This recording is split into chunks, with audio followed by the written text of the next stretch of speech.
నమస్తే అన్న అందరికీ నమస్కారం.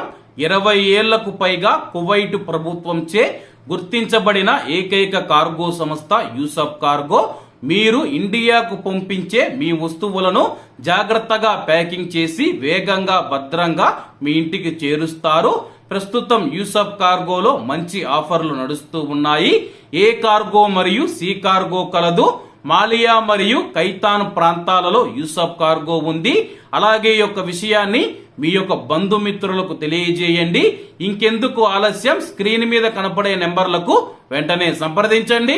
నమస్తే అన్న అందరికీ నమస్కారం. సివిల్ సర్వీస్ కమిషన్ కువైట్ లో సెప్టెంబర్ 1వ తేదీ నుంచి కొత్త రూల్ అమల్లోకి రానున్నట్లు ప్రకటించింది. కువైట్ లోని ప్రభుత్వ రంగంలో పనిచేస్తూ ఉన్న కువైటీలు గాని ప్రవాసులు గాని ఈ యొక్క కొత్త రూల్ ను పాటించాలని చెప్పి వెల్లడించింది. వివరాల్లోకి వెళితే సెప్టెంబర్ 1వ తేదీ నుంచి అమల్లోకి వచ్చే అధికారిక పనివేళల్లో ఉద్యోగులందరూ తమ యొక్క వర్క్ ఐడిని ప్రముఖంగా ప్రదర్శించాలని చెప్పి సివిల్ సర్వీస్ కమిషన్ కొత్త నిర్ణయాన్ని జారీ చేసింది.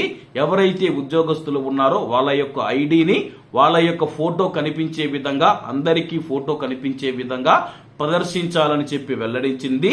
వర్క్ ఐడి లేని ఉద్యోగులు తప్పనిసరిగా వ్యక్తిగత ఫోటోను సమర్పించాలని చెప్పి సర్కులర్ లో ఆదేశించింది.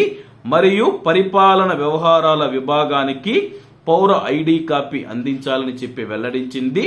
Financial and administrative affairs under secretary సహా ఖలీద్ గారు జారీ చేసిన సర్కులర్ ప్రకారం ప్రతి ఉద్యోగి సంబంధిత విభాగాలకు నోటిఫికేషన్ల ద్వారా ఐడి హోల్డర్లు అందుకుంటారని చెప్పేసి ఉద్యోగులు తమ యొక్క ఐడీలు చూపించమని చెప్పి ఎవరైనా భద్రతా అధికారులు కానీ మీ పైన అధికారులు ఎవరైతే ఉన్నారో ఉన్నతాధికారులు అడిగినప్పుడు మీరు మీ ఫోటో ఉన్న ఐడిని అయితే చూపించవలసి ఉంటుందని చెప్పేసి, అలాగే యొక్క ఐడి చూపించకుండా ఉంటే గాని మీ పైన చట్టపరమైన చర్యలు తీసుకుంటామని చెప్పి అధికారులు వెల్లడించారు.